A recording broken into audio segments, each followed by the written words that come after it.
안녕하세요. 비 내리는 화요일 아침입니다. 부동산 뉴스 읽는 좋은 사람 마채연. 오늘도 뉴스 읽어보도록 하겠습니다.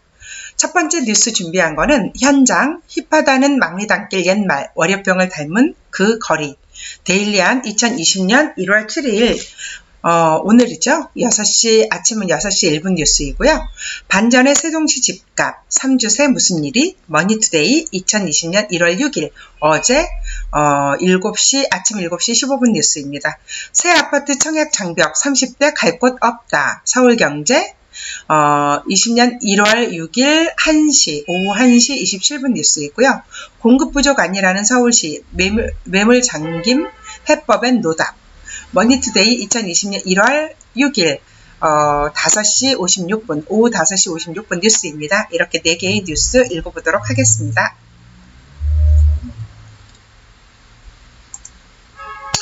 네, 첫 번째 실시간 속보라고 되어 있어요. 오늘 아침 6시 1분 현장 힙하다는 막리단길은 옛말 월요병 닮은 그 거리.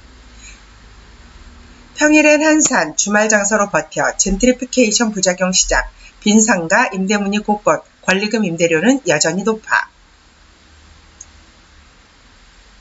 원날의 기자입니다. 그냥 막리단길에 가게 차리면 잘 된다더라는 소문만 듣고 와서 덜컥 가게를 할 생각을 하면 망해서 나가기 십상이다. 거의 평일엔 손님이 없고 주말에나 많다. 그나마 평일에 오는 손님들은 주말에 줄 서는 맛집이라고 알려진 곳 한 곳을 딱 정해서 미리 알아보고 찾아가는 경우지 돌아다니다 들어가는 경우는 흔치 않다. 망원동의 한 공인중개소업소의 말. 영어 단어의 힙에는 한국어인 하다가 맞나 핫하다, 트렌디하다 등의 뜻으로 쓰이는 힙하다는 맛집, SNS 화제의 맛집이라고 불리는 그 힙한 맛집들이 도로에 하나를 두고 양옆으로 질비하게 늘어선 일명 막리단길. 이곳의 월요일은 예상했던 모습과 달리 마치 월요병을 앓는 직장인처럼 활기가 없고 맥없어 보이기만 했다.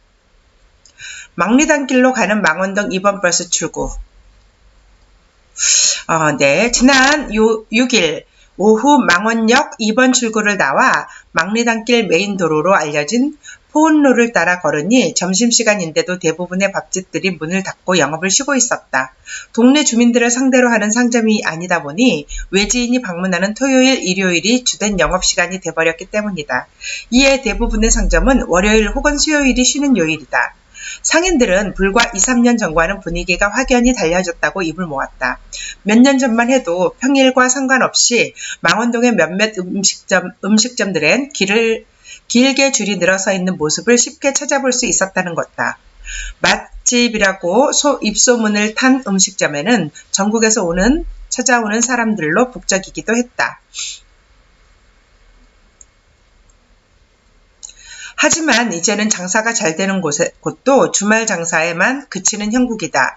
여기에 임대료는 급격하게 오르면서 이른바 젠트리피케이션 부작용도 서서히 발생하기 시작했다. 인근의 한 공인중개업소 관계자는 곳곳의 유명한 맛집들은 고정 손님을 확보하고 있어서 이곳에서 버틸 수 있다며 이태원 경리단길에서 젠트리피케이션으로 넘어온 사장들이 막리단길이라는 이름을 붙이고 기존의 덩굴이나 SNS로 손님을 확보해 자리 잡은 곳은 그나마 아직도 영업이 잘 된다고 말했다. 그는 처음에 들어올 때는 10평 기준으로 임대료가 60만원 선이었으나 이제는 그 2배가 넘는다며 인기가 예전만 못하지만 여전히 무권리금인 곳 없이 모두 바닥권리금이 형성돼 있다고 분위기를 전했다. 대부분 2층 남짓한 다세대 주택을 개조한 상점은 10평에서 20평대 임대일 경우 권리금 5천만원 내외, 보증금은 최소 8천만원에 월 임대료 150에서 380만원에 형성돼 있다. 막리단길이라는 입소문을 타기 전과 비교하면 임대료는 2배에서 3배 이상 기본으로 올랐다. 다만 높은 인기만큼이나 매물이 없어 매매 거래가 불가능했던 이전과는 달리 이제는 매물은 있지만 가격 혹은 임대료가 떨어졌다기 보기는 어렵다. 부쩍 상승한 임대 매매 가격이 장세가 잘 되고 안 되고는 상관없이 높은 가격 그대로 유지되고 있는 것이다. 이곳에서 3년째 카페를 운영하고 있는 신모 45 신모 씨는 망원동은 수십 년 이곳에서 거주해온 고령의 주민들과 원룸에 거주하는 젊은 사람들이 공존하는 독특한 곳이라면서도 망리단길 가까이 망원시장, 월드컵 시장이 있어 연령에 따라 상권이 분리되고 마포구청에서 홍대로 이어지는 합정역 뒷길까지 워낙 거리가 길다 보니 분산되는 수요도 많다라고 토로했다. 한 음식점 주인인 김모 씨도 이곳은 메인 거리가 아니어서 그나마 임대료가 다른 곳보다 저렴하지만 메인 상권에는 임대료가 치솟아 음식점을 정리한 사람들도 있는 것으로 안다며 최근 전반적인 경제 불황으로 상권이 침체됐지만 이름값이라는 허울의 임대료는 매출 대비 여전히 높은 가격을 유지하고 있어 영세 상인에게는 버티기 힘든 상황이라고 고충을 털어놨다. 이상혁 더 K 컨설팅 그룹 상업용 부동산 센터장은 망리단길을 비롯해 근래에 새로 생겨난 골목 상권들은 대체로 소수의 업체에만 방문객이 몰리는 경향이 있어 전반적으로 상권이 활성화됐다고 보기는 어렵다며 이런 상황에서 상권의 인지도가 높아짐에 따라 임대료가 가파르게 오르다 보니 장사하는 이들의 부담이 클 수밖에 없다고 말했다. 그는 이런 상황에 커피를 파는 카페만 우후 죽순 생긴다든지 업종 구성도 단조로운 편이라 갈수록 경쟁이 심화된다는 점도 문제라고 지적했다. 데일리안 원나래 기자였습니다. 다음 뉴스 읽어보겠습니다. 반전의 세종시 집값 3주새 무슨 일이? 머니투데이 송선옥 기자입니다. 대전 투자 수요 선회, 공급 감소 우려 등으로 매매 전세가 동반 상승.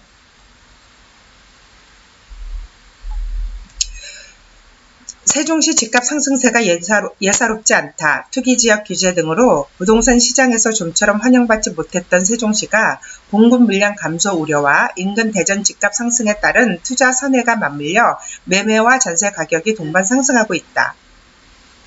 5일 KB부동산 리브원에 따르면 지난달 30일 기준 세종시 아파트 매매가 상승률은 0.09%로 기록하며 3주 연속 상승했다. 세종 아파트 매매가는 거의 지난해 내내 악세를 보이다 10월 첫째 주부터 보합을 기록한 뒤 12월 16일 이후 상승 반전했다. 특히 전주 상승률은 0.41%로 대전 0.45%에 이어 시도별 중 전국 2위를 기록하기도 했다. 전셋값 사정도 크게 다르지 않다. 지난해 보합이었던 세종 아파트 전셋값은 지난 11월 둘째 주부터 반등했다. 지난달 말 기준 상승률이 0.19%로 대전 0.21%에 이어 전국 2위이다. 한국감정원 시세로는 세종의 상승률이 이미 대전을 제꼈다. 지난달 말 기준 세종의 매매가 및 전세가 변동률은 각각 0.99, 1.09로 대전 각각 0.14, 0.18을 웃돌았다.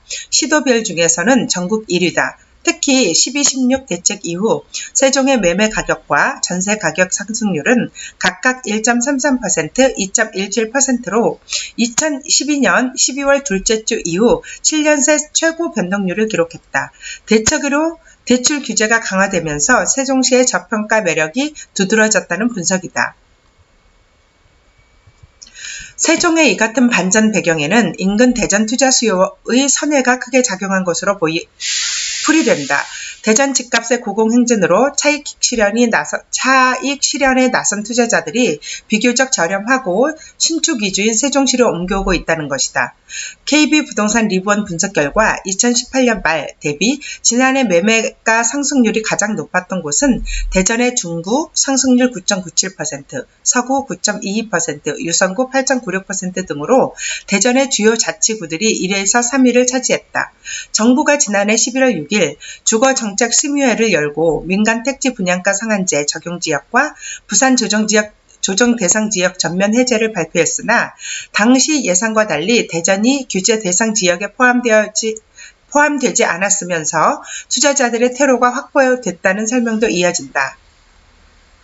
공급 감소 우려도 한몫하고 있다. 세종에는 매년 1만 가구 이상의 입주가 이어졌는데 올해 입주 물량은 4천 가구 수준에 불과했다.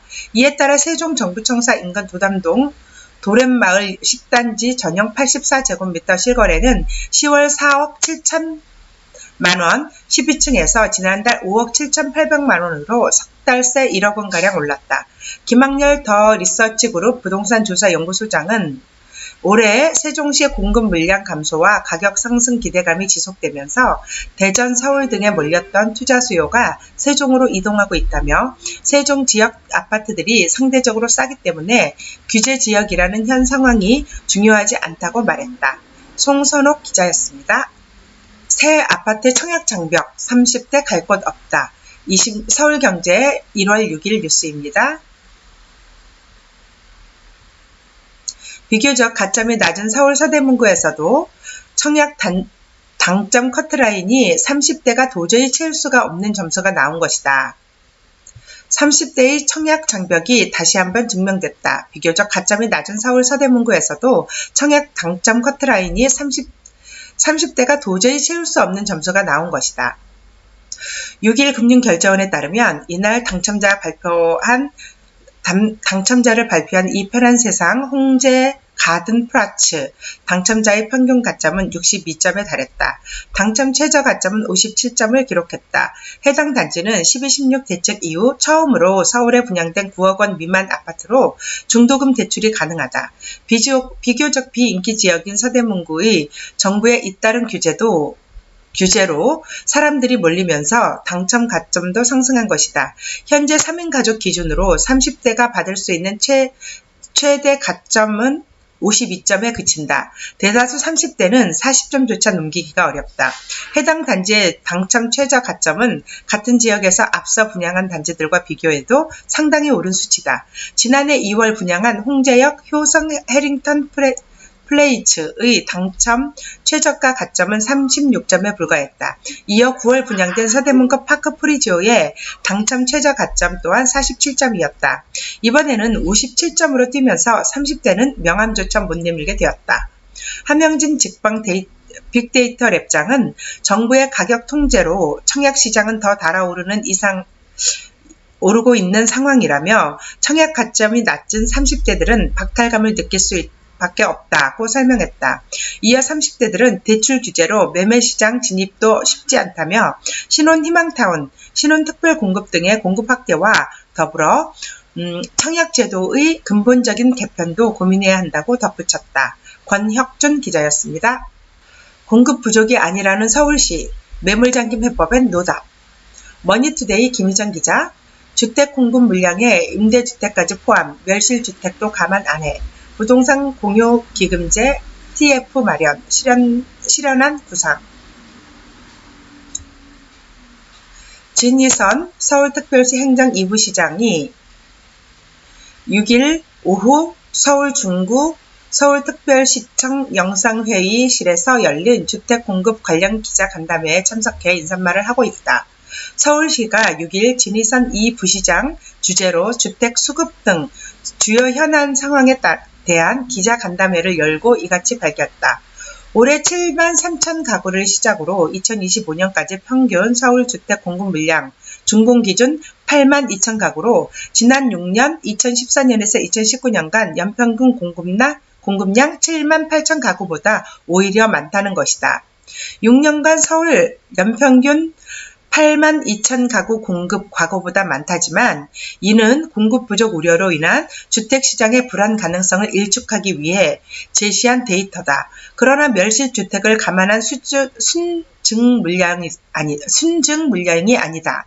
재건축 초과이익 환수제, 안전진단 강화, 분양가 상한제, 대출 강화 등으로 속도를 늦추고 있는 재건축 재개발 조합의 최근 현황도 반영되지 않았다.